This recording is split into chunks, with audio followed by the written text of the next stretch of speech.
तो जब market stable होगा और हालात ठीक होंगे तो ये जो स्टॉक होते हैं, ऐसी सूरत हाल होती है कि जब मार्केट के अंदर ख़राब ख़बरें होती है, ख़राब न्यूज़ होती है, हालात ठीक नहीं होते हैं, तो जो अच्छे स्टॉक होते हैं, फंडामेंटली स्ट्रॉन्ग स्टॉक होते हैं, तो वो भी मार्केट की गिरावट की जद में आते हैं और उनके अंदर भी हमको गिरावट देखने को मिलती है। तो मैंने सोचा कि कुछ ऐसी एक सीरीज़ आप लोगों के साथ रेगुलर मतलब शेयर करूँ वीडियोस बनाकर, जो फंडामेंटली स्ट्रॉन्ग स्टॉक है, जिनकी सेल जैसे गिरावट से पहले थी अभी भी उनकी सेल वैसी है, जैसे पहले नेट प्रॉफिट था अभी भी उनका नेट प्रॉफिट वैसा ही है। लेकिन तो ऐसे स्टॉक जो मार्केट की गिरावट की वजह से उनके अंदर भी गिरावट देखने को मिली, लेकिन उनका सेल वगैरह सारी चीज़ें अच्छी है, फंडामेंटल अच्छे लग रहे हैं, तो मैंने सोचा कि आप लोगों के साथ ऐसे स्टॉक का मतलब एनालिसिस करके शेयर करूं। लेकिन वाज़े तौर पर डिस्क्लेमर सुन ले, ये वीडियो सिर्फ़ और सिर्फ एजुकेशन और लर्निंग पर्पस से मैं आप लोगों के साथ शेयर कर रहा हूं। बाय सेल की मेरी तरफ से बिल्कुल भी रिकमेंडेशन नहीं है, मैं कोई मार्केट का एक्सपर्ट इंसान नहीं हूँ। आप अपना पैसा, कीमती माल किसी भी स्टॉक के अंदर, चाहे वो शॉर्ट टर्म हो, लॉन्ग टर्म हो, अपना एनालिसिस करें, तहकीक करें, रिसर्च करें और उसके बाद ही प्लान बनाएं, ठीक है। और रिस्क को सामने रखकर मतलब किसी भी स्टॉक के अंदर इन्वेस्ट करना चाहिए, वरना हमको सिर्फ प्रॉफिट ही नज़र आता है और लॉस नज़र नहीं आता है। और जब लॉस होता है तो फिर हम परेशान हो जाते हैं। और उसके साथ में ये बात भी याद रखें, इस गिरावट के अंदर ये मेरा हरगिज़ कहना नहीं है कि कल से मार्केट घूमने वाला है और अब मार्केट गिरेगा ही नहीं। पॉजिटिव नेगेटिव न्यूज़ें चलते रहेंगी और मार्केट के ऊपर उसका असर होता रहेगा। हमारा काम यह है कि हम इन्वेस्टमेंट एक तरीक़े से करें, धीरे धीरे करें, पैसा कम ज़्यादा करके मार्केट के अंदर कई मरतबा कर डालें, एक साथ पूरा पैसा मार्केट के अंदर ना डालें, यही उसका तरीक़ा होता है। बहरहाल ये तमहीद थोड़ी सी आज ज़्यादा ही हो गई। मैं आप लोगों के साथ जिस स्टॉक को शेयर करना चाहता हूँ, पहले हम उसका फंडामेंटल एनालिसिस करेंगे और इंशाल्लाह उसके बाद हम फिर उसका टेक्निकल समझने की कोशिश करेंगे। जिस कंपनी की मैं बात कर रहा था वो है ADSL। यहाँ पर आप नाम उसका मुकम्मल देख सकते हो, ठीक है। कंपनी स्मॉल कैप कैटेगरी की कंपनी है। ये 577 करोड़ ही इसका मार्केट कैप है। और मैं सारी चीज़ें आपको अभी समझाने की कोशिश कर रहा हूँ। IT सेक्टर से ये कंपनी आती है। स्टॉक का PE देखेंगे तो 15 का है, निफ्टी का PE 19 का चल रहा है। और अगर निफ्टी से कम PE पर यह स्टॉक आपको मिल रहा है तो ये लॉन्ग टर्म के लिए अच्छा साबित हो सकता है। कंपनी का ROC और ROE देखेंगे तो 10 और 5 का है, ये थोड़ा सा ख़राब है। कम से कम एक 20 के आसपास अगर होता तो ये और भी ज़्यादा स्टॉक के लिए अच्छा होता, ठीक है। इसलिए अगर आप इंडस्ट्री PE का देखेंगे तो यहाँ पर 23 का आपको इंडस्ट्री PE नज़र आएगा। तो PE के एतबार से ये कंपनी काफ़ी अच्छी है, लेकिन ROE और ROC इसका थोड़ा सा कमज़ोर है। डिविडेंड कंपनी यहाँ पर देती है, लेकिन बिल्कुल ना के बराबर है। फेस वैल्यू यहाँ पर 5 का है। प्रमोटर की होल्डिंग तकरीबन 51% की है। OPM भी कंपनी का थोड़ा सा ख़राब ही नज़र आ रहा है।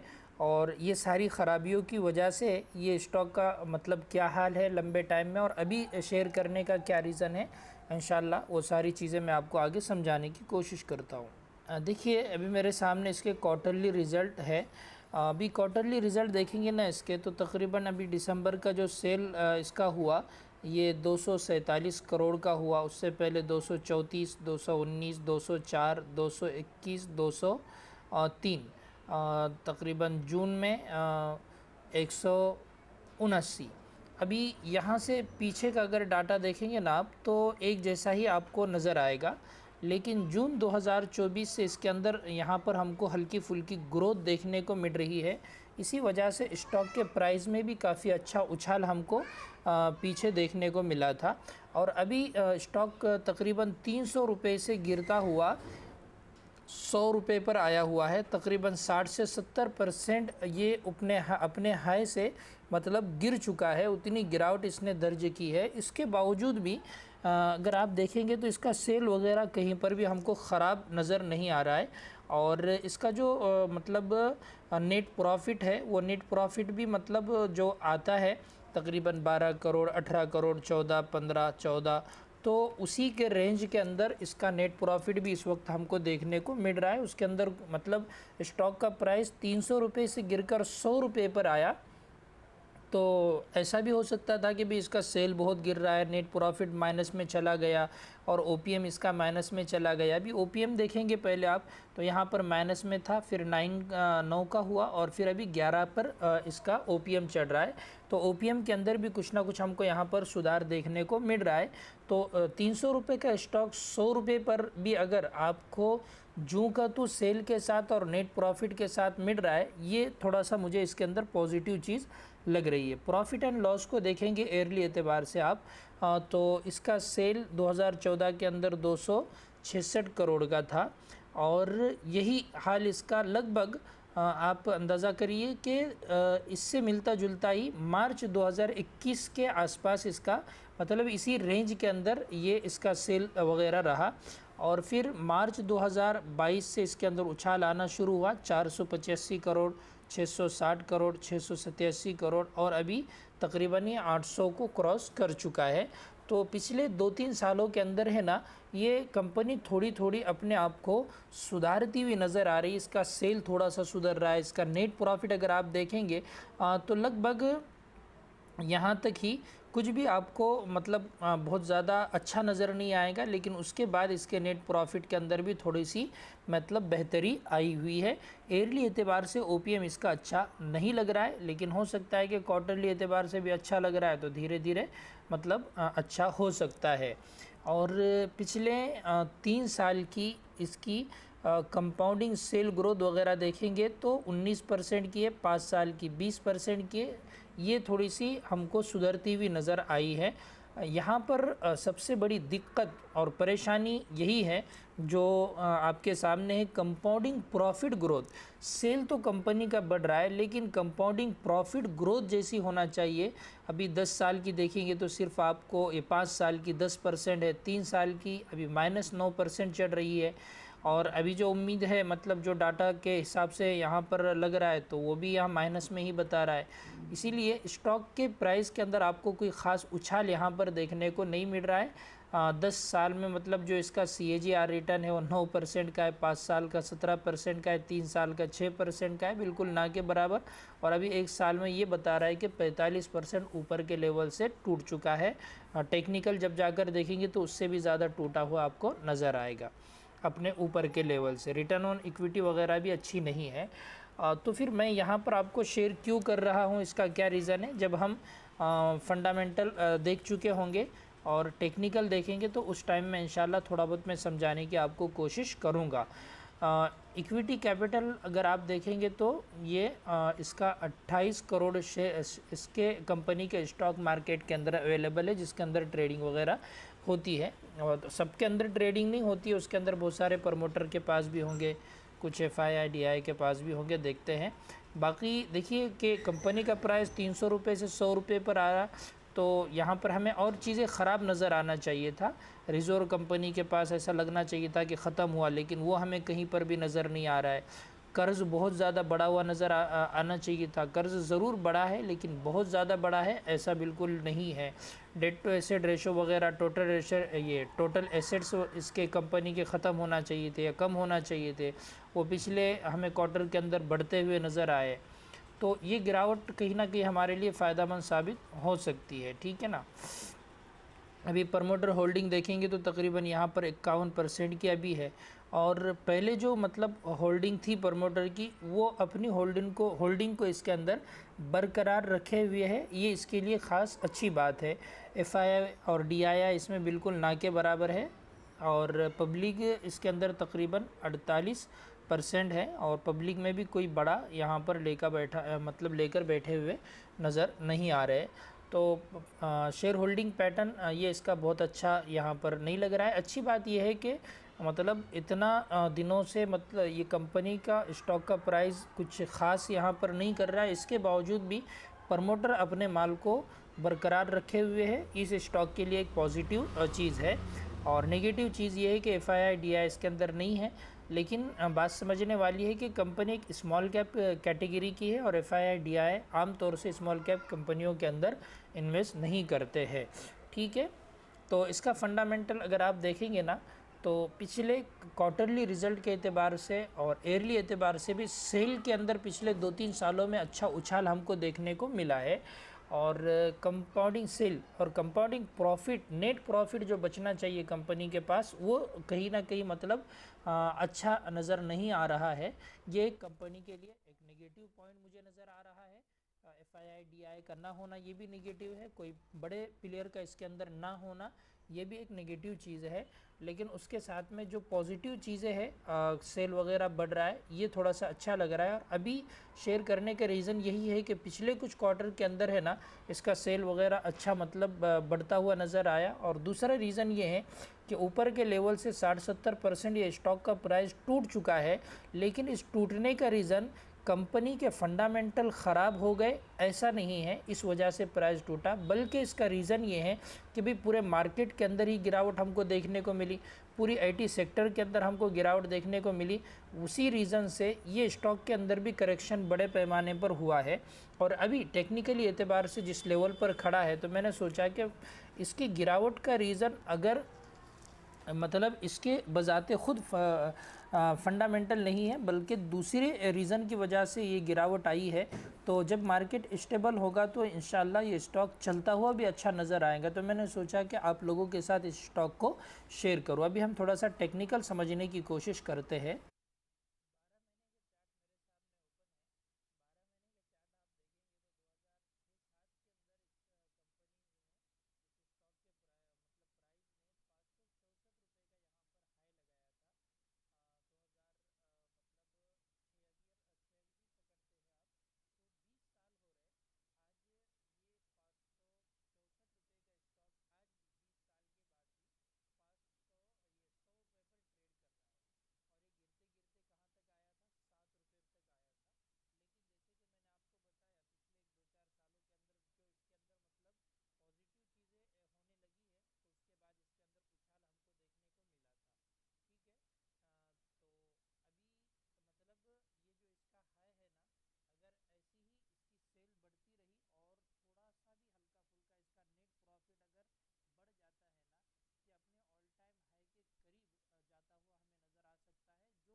ये जो नेट प्रॉफिट वगैरह होता है ना, प्रॉफिट ग्रोथ, तो ये भी इसका है ना कम से कम 15-20% का होना चाहिए, है ना। मतलब 3 साल का इसका रिटर्न कम से कम 15%, 18%, 20% का CAGR निकल कर आ रहा है। तो ऐसी कंपनियां ना आपको मतलब इस तरीके से सोती हुई नज़र नहीं आएगी, समझ रहे। अभी आप बोलेंगे फिर आप क्यों शेयर कर रहे हैं, तो मैंने आपको यही समझाने की कोशिश किया कि फंडामेंटल के अंदर थोड़ा सा सुधार हमको देखने को मिल रहा है।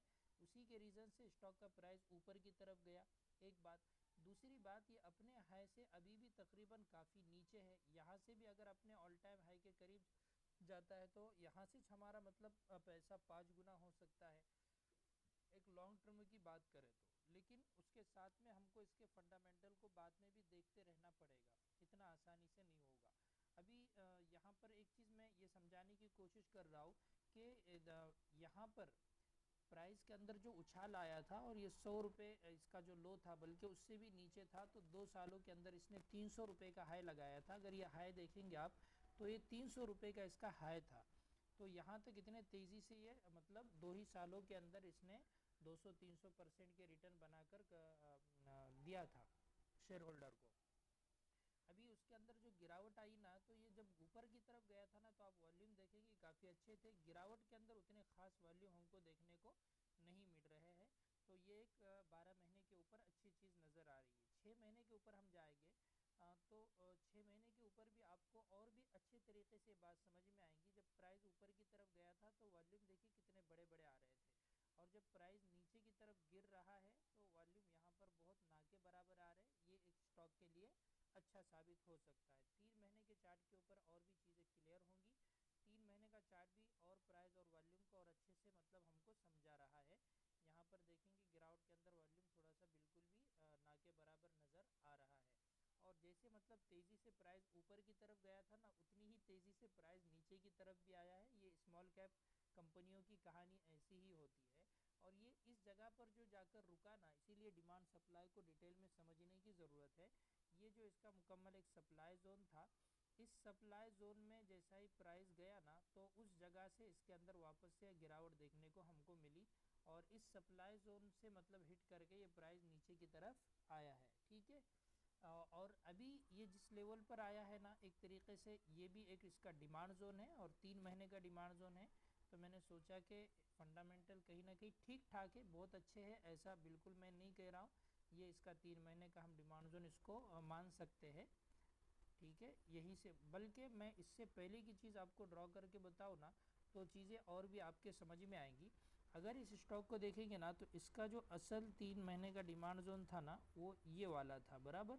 अगर आप देखेंगे तो इससे पहले मतलब एक हाई लगाने के बाद यहाँ पर आप गौर करें, जब ये प्राइस ऊपर जा रहा था तो यहाँ एक बेस कैंडल बनी, प्राइस ने एक हाई लगाया, और हाई लगाने के बाद अगर आप इस वाली कैंडल के लो को मार्क करेंगे ना, तो ये इस वाली कैंडल के लो से ही प्राइस के अंदर गिरावट हमको देखने को मिली।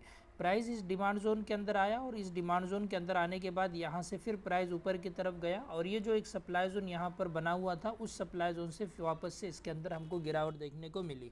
तो यहाँ पर ये जो एक नॉन ऑथेंटिक डिमांड जोन बना हुआ है, कमज़ोर जिसको डिमांड जोन हम कहेंगे, क्योंकि ये डिमांड जोन इस डिमांड जोन की वजह से बना है। तो प्राइस जब ऊपर की तरफ गया तो वापस से मतलब सेलिंग प्रेशर ज़्यादा होने के बावजूद भी एक बड़ी कैंडल हमको यहाँ पर बनती हुई नज़र आई, लेकिन नॉन ऑथेंटिक होने के बावजूद एक बड़े टाइम फ्रेम का डिमांड जोन है, तो इसने यहाँ पर प्राइस को रोकने का काम किया है, और प्राइस वहाँ से रुकी है।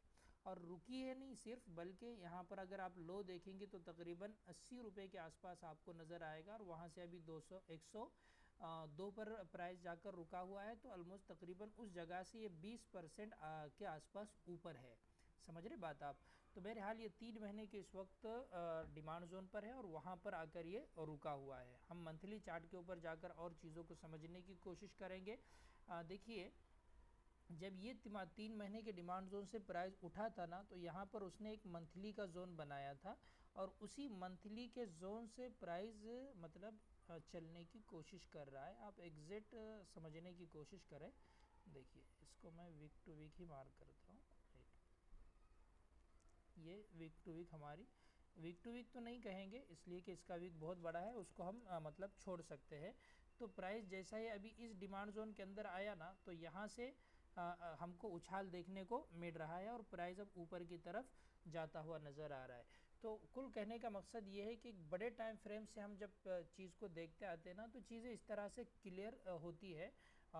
तो ऐसी उम्मीद है कि एक बड़ी गिरावट के बाद एक बड़े टाइम फ्रेम का डिमांड जोन पर चूँकि प्राइस आ चुका है, तो ये गिरावट को कहीं ना कहीं रोक सकता है। अगर आप ऊपर की लेवल से देखेंगे तो 73% की ये गिरावट थी, जो कि बहुत बड़ी मानी जाएंगी, और उसके बाद वापस से ये अपने आप को संभालता हुआ नज़र आ रहा है। ठीक है, अभी मैं वीकली टाइम फ्रेम पर जाऊंगा, और वीकली टाइम फ्रेम पर जाएंगे ना जब आप, तो वीकली टाइम फ्रेम पर है ना, ये जो कैंडल है, इस कैंडल के अगर ये ऊपर निकल जाता है, जैसे कि इस कैंडल का हाई था 102.97 लगभग, मतलब 103 रुपये का, और अभी प्राइस चढ़ रहा है 102.90 पर, लगभग उसी कैंडल के आसपास प्राइस है। तो डेली टाइम फ्रेम पर जैसा ही प्राइस ऊपर की तरफ निकलेगा, तो मतलब हम ये कह सकते हैं कि वापस से इसके अंदर थोड़ी तेज़ी बन सकती है। लेकिन थोड़ी नहीं कहेंगे, बल्कि ये ट्रेंड ही धीरे धीरे कहीं ना कहीं चेंज होता हुआ नज़र आएगा। लेकिन एक बात याद रखें आप, ये इसका जोन है ना बहुत बड़ा है, समझ रहे हैं, ये बहुत बड़ा जोन है। तो ये जो स्टॉक को मैं आप लोगों के साथ शेयर किया हूँ ना, तो शेयर करने का रीज़न ही लॉन्ग टर्म का नज़रिए से मैं शेयर कर रहा था। तो हम मतलब शॉर्ट टर्म के एतबार से इसको देखे ही ना और एक साथ पूरा पैसा हम इसके अंदर डाले भी ना। इसलिए कि मार्केट के अंदर अभी भी कोई भी ख़राब खबर आती है तो मार्केट के अंदर वापस हमको गिरावट देखने को मिलेगी। और अगर ये और थोड़ा सा नीचे आता है, आप धीरे धीरे मतलब इसके अंदर पैसा लगाओगे और इस प्राइस के मतलब इस स्टॉक के, इस कंपनी के फंडामेंटल थोड़े भी अगर और सुधरते हैं तो यहाँ से इंशाल्लाह एक अच्छा रिटर्न ये कंपनी बनाकर दे सकती है। एक मतलब कंपनी के बिज़नेस वगैरह को भी आप थोड़ा सा पढ़ने की कोशिश करें, मैंने इसमें बताया होता वरना लेकिन अभी अगर वीडियो को देखेंगे तो तकरीबन 21 मिनट का ये वीडियो हो चुका है, इसलिए मैं उसके लिए माजरत चाहता हूँ।